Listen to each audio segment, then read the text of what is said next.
Admiral Thomas M. Dykers, retired. In this chapter of the Silent Service, we bring you the story of an exploit that occurred early in World War II. We choose to tell it because it is an outstanding example of skill, perseverance, the ability to calculate a risk, and to follow it with a command decision. I didn't mention nerve. This operation required plenty of it, but the ship's company of the USS Spearfish had that too.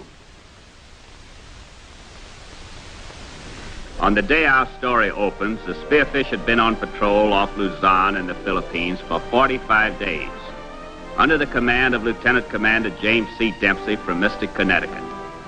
He had been a top flight boxer at Annapolis, and he hadn't forgotten how to mix it. The executive officer was Lieutenant Charles B. Jackson, Jr. from Van Buren, Arkansas. The engineering officer was Lieutenant M.H. Austin from Altus, Oklahoma. Figuring that we've got to stay submerged during daytime until we get south of Java, it's going to take us 21 days to make Fremantle, Australia. I'm commencing to forget what daylight looks like. Yeah, it's sure going to feel good to get that sun on our backs again. Yeah, my heart's bleeding for you guys. I notice when you're in port, you never get up till the sun goes down. How old are you, Captain? I'm 33. What's that got to do with it? Well, I thought you might like to go with us sometime. But at your age, I doubt if you could take it. That's for sure. Why, I could be 20 years older and outlast you dudes at anything.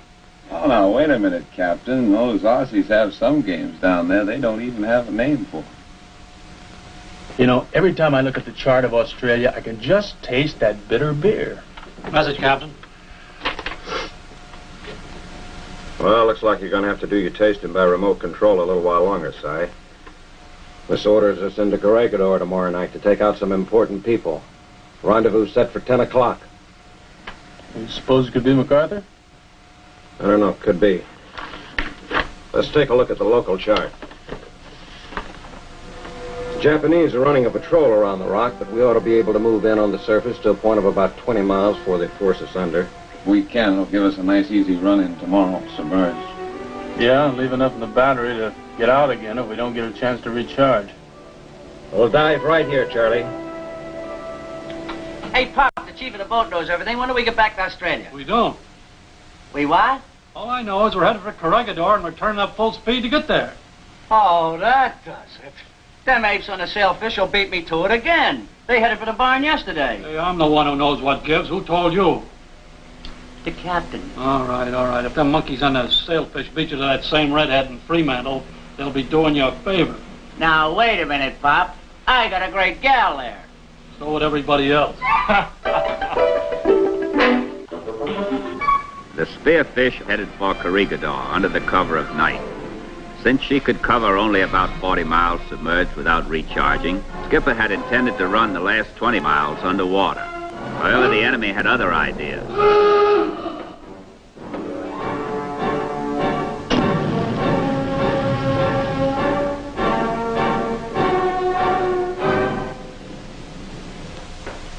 You can't be at the diving point already. No, it's Japanese. Patrol line of destroyers. They see us? I don't think so. High security. Let's take a look.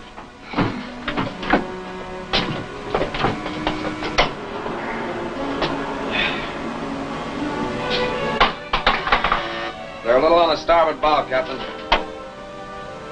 I see them.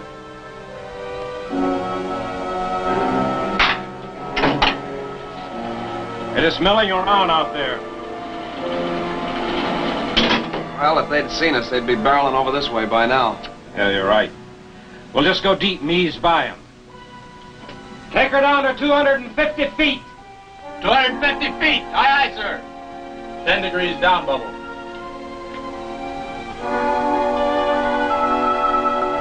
Be daylight in about an hour. That means we'll have to stay submerged all the way into the rock now. Well, it'll be about 30 miles instead of the 20 we figured on. We'll make it in all right, but if we can't find a way to charge batteries, we're going to have trouble getting out. It may not be so bad in there. They might even meet us with a brass band. Ever occur to you they might not meet us at all? What do you mean by that, Captain? Suppose the Japs captured the rock last week, or last night, or even today. They'd have a reception for us, but it wouldn't be the kind we'd like. Yeah, that's right. If our codes have been captured, the Japanese could have sent the message requesting that we pick up these people in the first place. It's not likely. It's possible. We'll know better when we get closer to Corregidor. Captain to the conning tower. Captain to the conning tower. Captain? Oh. Japanese patrol boats up ahead.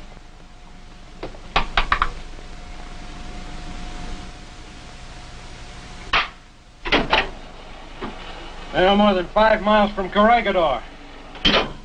Seems to me if the rock was still in our hands, the guns would keep these buzzards further away. Those guns have got a range of over twice that far. Maybe that patrol line this morning let us by on purpose. It's closing in behind us. If this is a trap and we fall into it, we'll be the biggest suckers of the war. I've been doing a lot of thinking about this the past couple of hours. What you boys say is true, but it's not conclusive. The patrol boats are no threat to the people on the rock. And if they're running low on ammunition, they can use it better someplace else. Well, that's sure right. But if we get in there and they jump us before we have a chance to recharge the battery, we're going to have some fun getting past these patrol lines on the way out, right? Well, there's one thing you got to remember, Charlie. If they hadn't needed us, the force commander wouldn't have ordered us in here. But we got to take a chance. Well, I just hate to look so fat, dumb, and happy, that's all. We're not going to get caught that way. We'll just go deep now and under this next patrol line. When we get to the rendezvous point, we'll settle on the bottom. I just hope the Japanese haven't mined the area. Me too.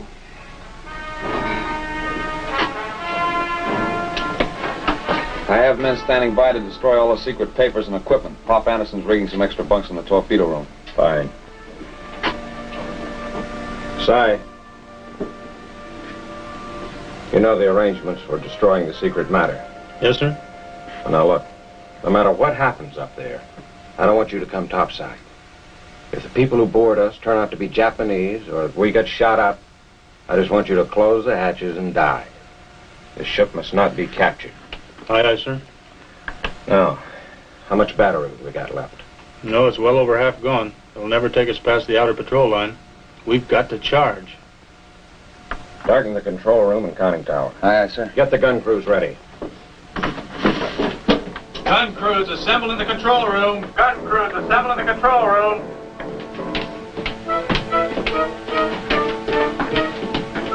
I can't hear anything, Captain.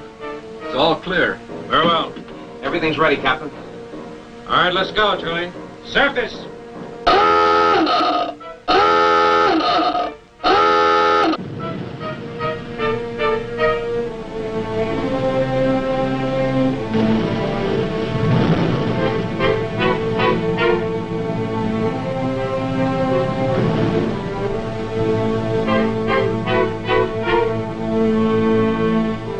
They're not here, Captain. Oh, it's still a little early yet. Bunker light on the port beam. They're making a recognition signal. Not the right one. Are you sure? Yes, sir, positive. Stand by on the gun.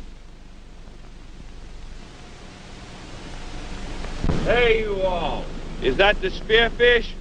If that all's a Japanese, he's from South Nagasaki, boy. Come alongside! You can start the battery charge now, Charlie. Right, Captain. Up forward here, gentlemen, down this hatch here. Watch your step.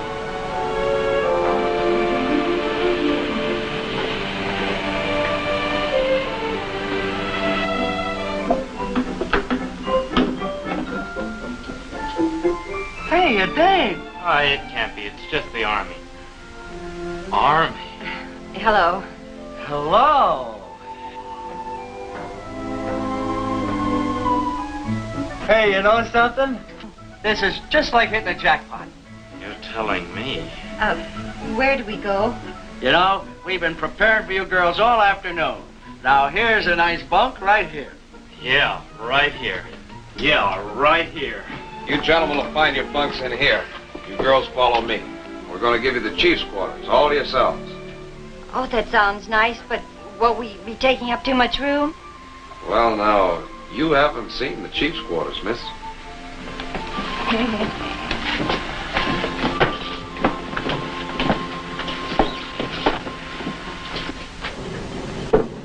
We're all below decks, Captain. The hatches are closed. Fine, Anderson, thanks. Tell the exec to stay right here for a couple of hours while we put a charge in the battery. Hey, some of them Army guys move around like my Aunt Fanny. And what do you mean?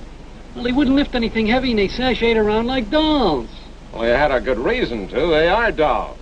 They're nurses, over half of them. The rest of them are Army and Navy officers. Women on a submarine? That's bad luck. Yeah, and we got 13 of them. 12 Army and 1 Navy. Oh, we'll never get out of here.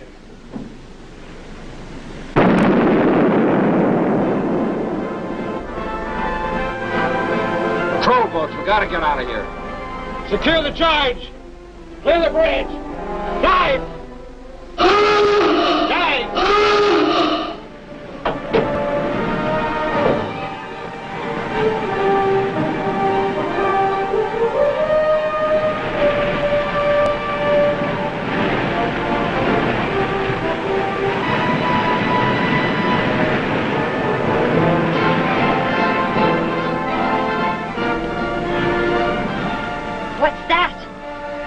Feels like we're sinking. Japanese come. We dive now. I wish I'd stayed on Corregidor. Having picked up her cargo, the submerged submarine now had to work her way past the evening patrols. Bring her around to course 235. You're heading for our own minefield, Captain. That's right, Charlie. When we get there, we're going to go right along the edge of it. It's my guess the Japanese know exactly where it is, and they won't come anywhere near us now. I just hope it's where we think it is. I'm just as frightened as the rest of you, but there's nothing we can do about it. There's only 4 bunks. Now how can 13 of us possibly sleep? Hey, steward. Aren't there some other bunks for us? No, lady. Bunks all full. Captain say all nurses stay here. Well, there's nothing we can do about it. We'll divide the day into 3 8-hour periods with 4 of us sleeping at a time. That only makes 12. There's 13 of us. Oh, well, we'll draw lots. And whoever gets number 13 has to sleep on the floor. I'm so tired I could sleep standing up. We ought to turn right now, Captain. Well, what's the course to run parallel to the edge of the minefield? 285. Bring her right to 285.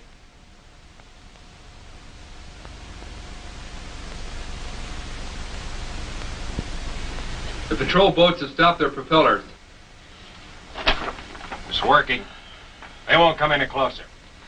Now, I want you to rig the ship for silent running. Shut down the air conditioning, ventilation blowers, fans, whatever else you can to save electricity. We're still going to have to be lucky to get out of here. Aye, sir. Are you girls getting along all right? Yeah, we're just fine. I'm sorry, we just can't spare the electricity to run the air conditioning. Well, we can stand it if you can. Well, there's one thing I can't stand, and I'm going to do something about it right now. Where are those shears I saw? Ah. You know that's an idea. Here, let me help you. Well, as soon as you're through, miss, would you please come forward? I've got some gadgets in the torpedo room I've got to explain to you girls. Yeah, oh, thank you. We'll be with you in a minute. Good. So you shouldn't have any trouble with the shower or the wash basins or any of the rest of those gadgets. I know it must seem like an awful lot of valves and gauges, but they're all plainly marked. Any questions? Yeah. How long did you say it would take us to get to Australia?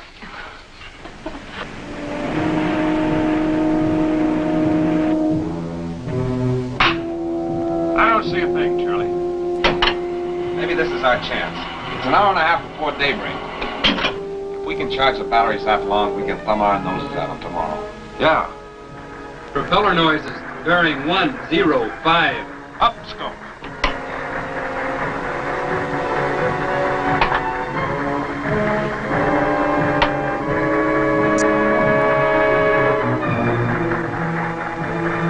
Take her down 200 feet. 200 feet. Aye, aye, sir. 10 degrees down, boat.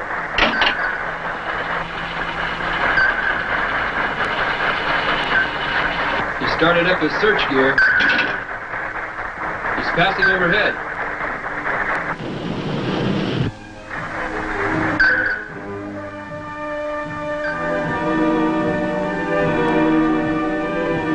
The destroyer apparently never knew that she had passed right over the Spearfish. But for the submarine, the chance to surface and revitalize her air and depleted batteries before sunrise was lost.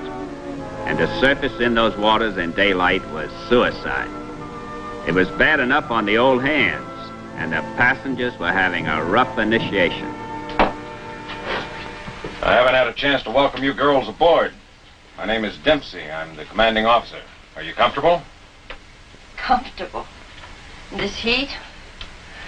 I've just never been so uncomfortable in my life. I wish those Japanese would just come and get it over with. Well, it won't really hurt you to be uncomfortable for a little while. You don't look like you've had any sleep for a week. Have you? Please forgive me, Captain. You've risked your lives to take us out of there, and I sound like I don't appreciate it. When was the last time you did sleep? Well, it's pretty rough out there on the rock. None of us has slept much for 10 days. Well, you'll feel better when you get your turn in the bunk. I don't get one. See, there's 4 bunks, 13 of us. I'm the lucky one. I drew the floor. Through the floor? Why didn't you say so? Well, I'm not a sissy. Not all the time. Well, I'll tell you what we'll do. I have to be up when we're on the surface in enemy waters. So I won't be using my bunk at night. You're welcome to it. You need your rest. You just be out of it by 7. I'll sleep in the daytime. You just don't know how good that sounds. Now, until we're able to get clear of these patrol boats, are able to surface and recharge our batteries, I won't be using that bunk at all. It'll take at least another 18 hours. So you're welcome to it as of right now. Come on, I'll show you. The wash basin's there, so just make yourself at home.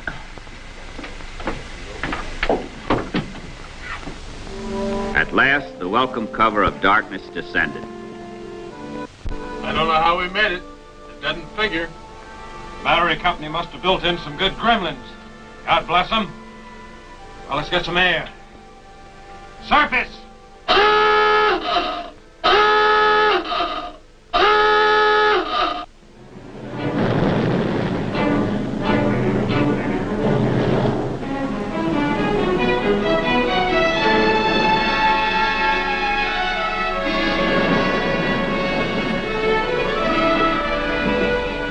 This fresh air sure feels great. Yeah, it doesn't smell so good, though, does it? I'm willing to get used to it. We'll just mark it down to unexpected pleasures. All that full.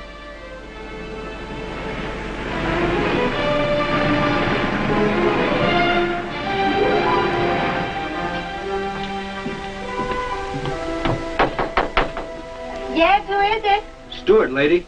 Oh. You want coffee? Oh, thank you. Here, clean clothes. Oh, nice. Whose are they? Crew send all ladies. They take shower now. Oh, shower, that's for me. What's the can for? We on surface now. Maybe I get seasick. Oh.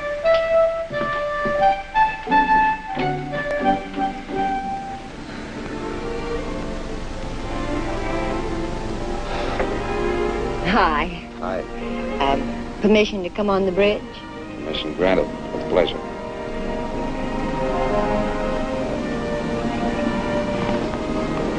Hi. Pretty night. So quiet. Yeah, it sure is a fine night, all right. Real quiet. No sign of trouble. It's the best kind. Now, I'm awfully ignorant, but just how does trouble show itself? Well, I keep a sharp eye out for smoke, for masts, planes. But usually the first warning comes from the lookouts. They can't afford to take their eyes off the ocean for a second. They're up there. Under normal circumstances, they can. Normal circumstances. Guess it was pretty rough back there, wasn't it? It was just horrible. I can't seem to stop thinking about those guys we left there. Yeah. How close we came to. Look, how do you get used to a thing like that? You don't get used to it. It's the same way for all of us. You just have to learn to live with it. All right, you guys won't see any smokestacks down here.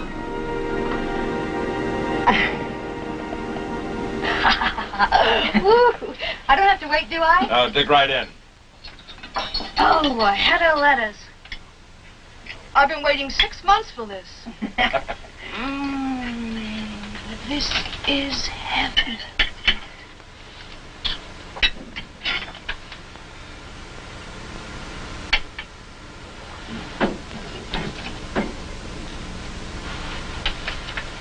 Corregidor has surrendered.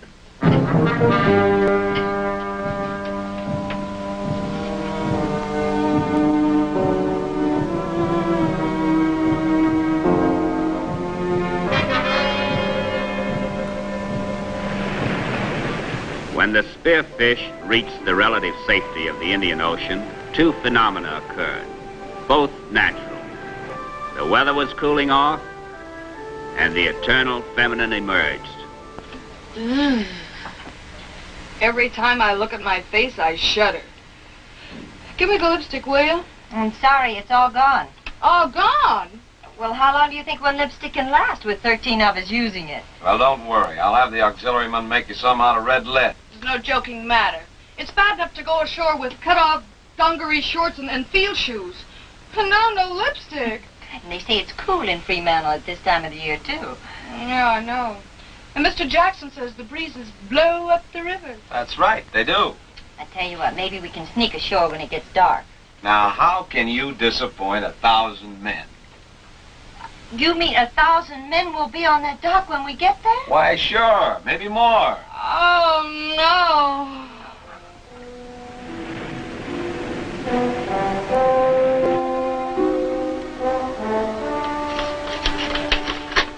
Have the communications officer send that out right away. Aye, aye, sir.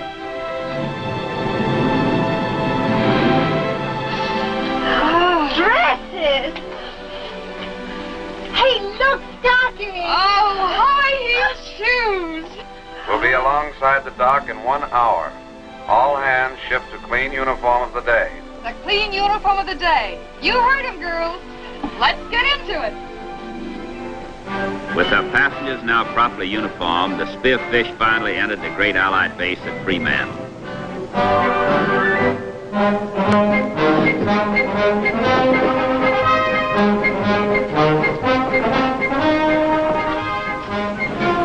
Goodbye, Captain. We'll never forget you.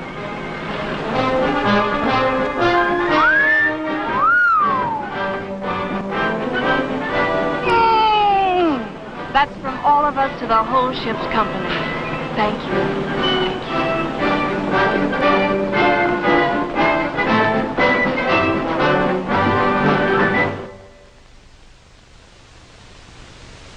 Captain M.H. Austin, United States Navy, who is the engineering officer of the USS Spearfish, is with us. And it is with a great deal of pleasure that I introduce him to you. Hello, Si. It must make you feel good to think that your ship saved those 25 people from the rock. Yes, it was one of the most satisfying things we did in the whole war. They must have been a really fine group. They were a fine group. After hearing what those women went through on Bataan and Corregidor, I felt like the submarines were having it easy. The women were enduring the same hardships the men were, washing out of a helmet and working around the clock when it was necessary.